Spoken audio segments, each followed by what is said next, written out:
Wassail Pisces. So I'm quite happy sitting down in your energy at the moment because at the moment the great attractor has departed. It was kind of slightly there still in Aquarius because that's where it was channeling from for some reason. So what do you have going on? You've got Saturn and Neptune. Saturn's at 5 to 6 degrees from the 6th of May to the 30th, 31st. And then Neptune's 26 degrees to 27. So you've got two very big energies, very collective frequencies going on here. We'll see if there's a personal message, but this feels like an energy. They're all going to be energies for everyone, but some will be more personal readings depending on what's visiting them during May. So May begins with this energy of a broken kite that we've been flying for a long time and it's just fragile and it's beginning to fall, it's weathered. It's time to bring down the kite, make a new one and put a new kite into flight. So Pisces, let's see what you got. Oh, you got a Swiftie straight away, face down. Turn yourself over, Pisces. Wendhorn.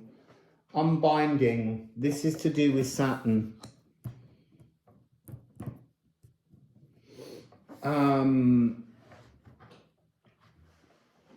So Saturn's unbinding something for you currently, an ending. Maybe that is the kite. So there's a very strong energy of frustration. And there is an energy, I want to say, of a kind of like a wrestling ring for the Royal Rumble energy. So like there's a big parade of big stars, big planets coming in, shifting things. But this is about dreaming of release somehow, dreaming of release. So Pisces and Saturn, let's have a ceramic on that opener. Review. Hang through the review. I want to say it feels a little bit like you've been hanging on the tree too long, prevaricating. That's the energy that I'm getting. It's time to get down off the tree and unbind. So this is linking in with delusions. The Neptune part is the restrictions that delusions have caused you. It's time to wake up to your truth, the visceral scream that you need to move you back to a more emotional ease is the sensation that I'm getting for you. So Pisces, Pisces.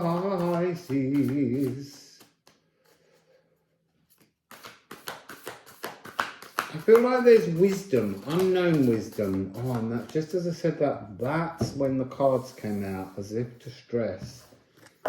This is wisdom. Was.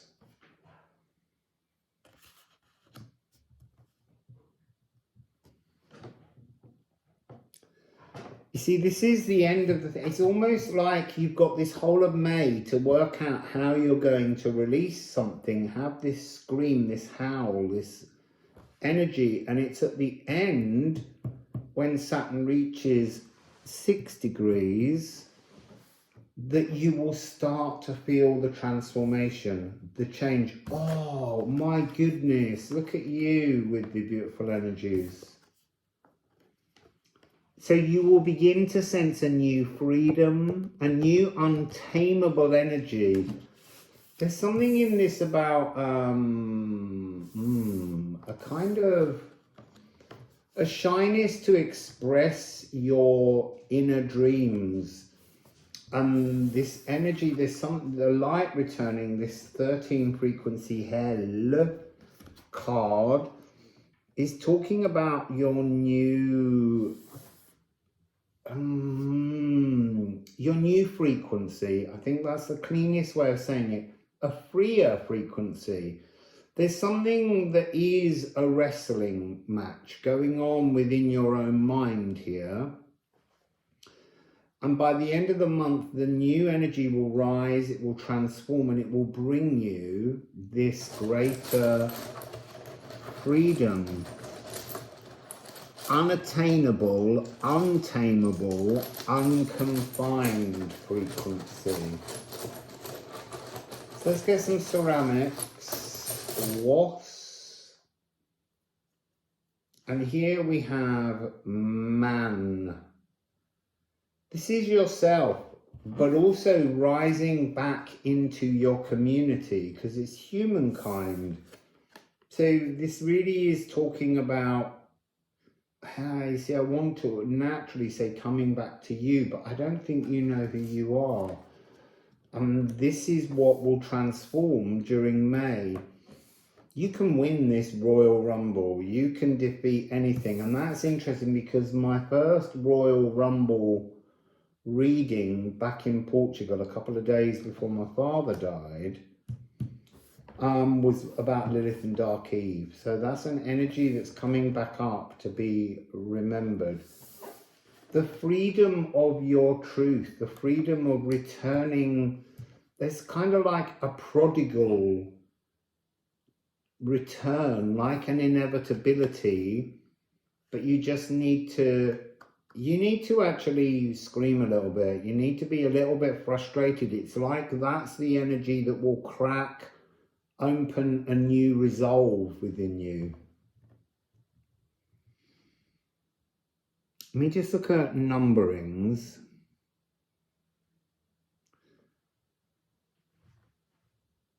So there's something about it jumping in tens. So these are really large steps. I mean, you know, like these big wrestling moves, swinging, flinging, all that kind of energy. But just before the return of you, there's this small frequency of the 2 that comes in, because we've got 35, 46, 56, 76.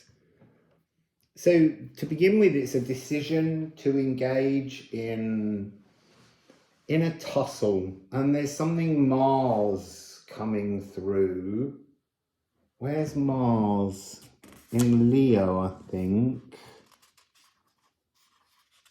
Leo, Mars, yeah, 0 degrees on the 21st of May.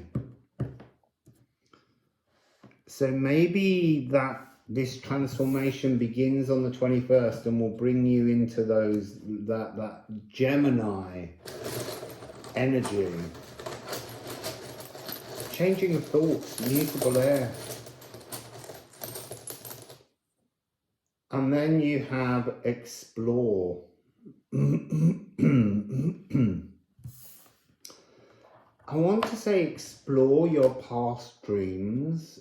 If you don't remember them, don't worry. But I mean, even your daydreams, explore the aspirations, the dreams that you are not actioning and not activating. Stop letting them be the broken kite, just kind of flapping around. You know, bring the kite down, let the weather vane turn round, let the weathercock change. So,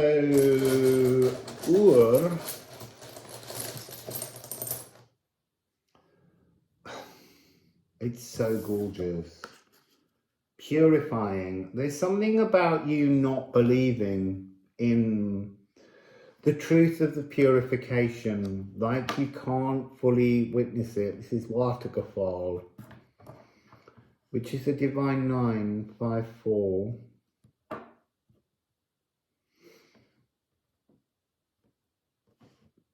Sambering with water's cascading laughter. You need to be, so from the 21st, it's like go through the struggle, hit the 21st, change the direction, and then have the laughter. Go back to the fun.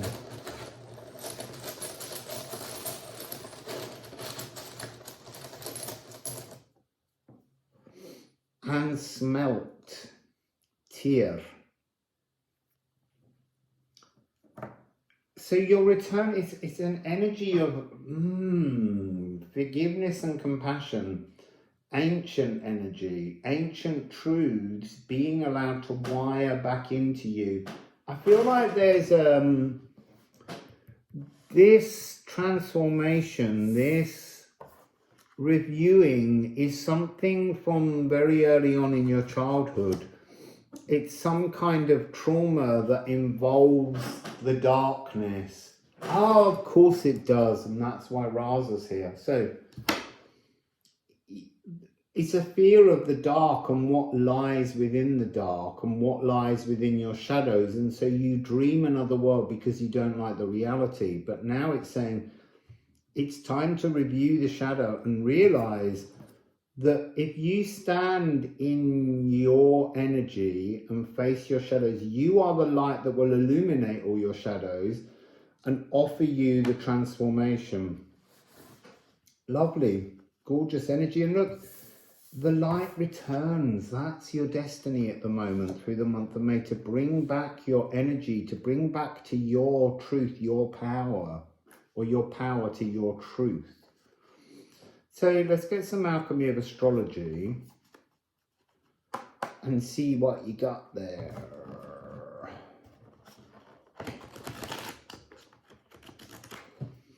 Pisces, Pisces. So there's something about you feel unable to comfort yourself. You're you know, sing yourself a lullaby. Don't ask someone else to help you get to sleep. There's something about a fear of something in the dream realm, in the astral at the moment, Pisces.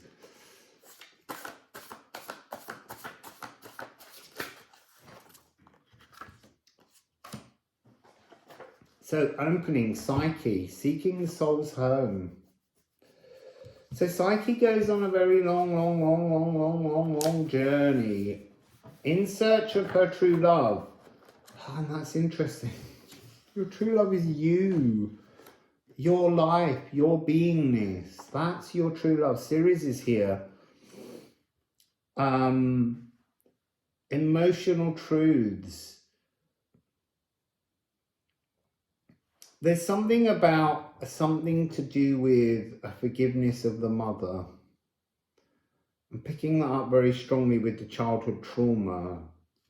Whatever you feel you hold or you worry or feel uncomfortable with about your mother or a lack of mother, it was meant to be. It was an energy that you were meant to go through to help you with your transformation. I'm getting this as well, an anger, Mars, that's actually, it's affecting all of your cells. So this trauma is somehow distorting your physical frequency. It's opening you up to like a lack of circulation or full energetic beingness. I see now, your very essence. Oh, 1818. So you've got 18 Mars and then 1 and 8 just here. House 1, your truth, yourself. You need to look at your house 1 in this frequency. Oh, that's interesting. Your true essence is what's missing from your life, because remember we had 4-6, 5-6, 6-6 was missing, and then you had 7-6.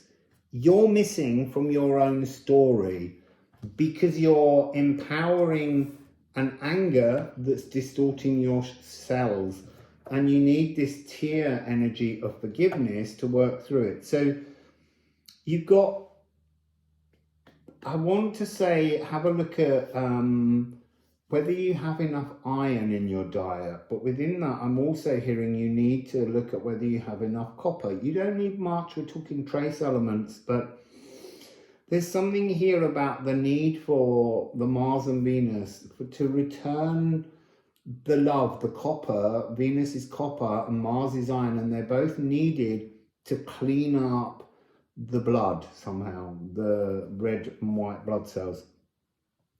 Your inner core nature, your true scent, your most precious frequency comes, as it said, when you have bested your bête noirs, the dark beasts that I feel like you've dreamed up and created through circumstance, through trauma, but you've coloured them and weighted them, and you made it almost impossible to deify yourself into your truth. You're not allowing the breath of love to flow through you. You're sowing distortions in your relationships, but you can transform that. The runes are saying at the very beginning, it's a transformation. You can move through it. There are 3 other cards I did just keep there because I felt they're part of the clues to get there. So this is about a sacred earth walk. Your life has been a sacred earth walk, but it's not as sacred as you can make it because you've dreamed distortions into it. You've placed difficulties. Birthing instinctive trust. Again, this is coming across as some kind of difficulty, and it is a 13 frequency, to do with a relationship with your mother or a lack of mother. It doesn't matter which, but it's definitely to do with the frequency that created your life. The door to the cosmos and the door to your soul is kind of, it's like the broken kite. It's the thing that's become so fragile and distorted that you almost need to fit a new door. And then you need to link to this Taurus ruled by Venus frequency and fix yourself back in. Cool down. There's something about an overall energy of being frightened by an opulence and disturbed by your body consciousness. But that's going back to this energy where your anger is distorting all your cells. This Mars energy, this fury that you have at another is actually being directed back at you and all your cells. So somehow you've got to learn to release that frequency. Disentangle. Shadow seduction. It feels like this distortion with a mother figure is actually a great comfort blanket in your life that you just won't shed. Redeem your truth. Make yourself a new bed to lie in. And that Taurus loves a bed. So can we have one last card, please? Oh, you have an assured future. Oh, 1, 2, 2, 2. You've got 2 cards. Your future's assured if you can plant future seeds, but you can't plant those future seeds while you hang on to the anger of the now and the past. You have to move past this now, Pisces. Stop dreaming of other worlds. Oh, that's interesting. 2, 1, 2, 2, 2. It's like stepping out on a pathway, coming back to yourself, stepping out on the pathway, and then staying on the pathway. Understanding that you fix your own journey, not the other. And then 2 runes to end your little reading. So bursting out of that frequency. You can't hold this any longer. It's time to release it, Pisces. So yeah, the bursting out is giving you your freedom. Again, this is card 2. Et bursten and ur. It's almost like this anger is the cellular blockage stopping you from embracing this wonderful, purifying, mystical healing that's being offered. And then you have 30 aether fires. It's like you will be bathed in the water of aether. And that will allow your water phoenix in the seat of your soul to rise. It brings you back to a new frequency with Psyche, which becomes the blossoming of self-love. And again here, self-love, emotional truths. The emotional truth is you're distorting the actuality of your reality. And then you will birth these new instincts. The door to the soul will ignite and you will know it. So that's your reading, Pisces. Wassail.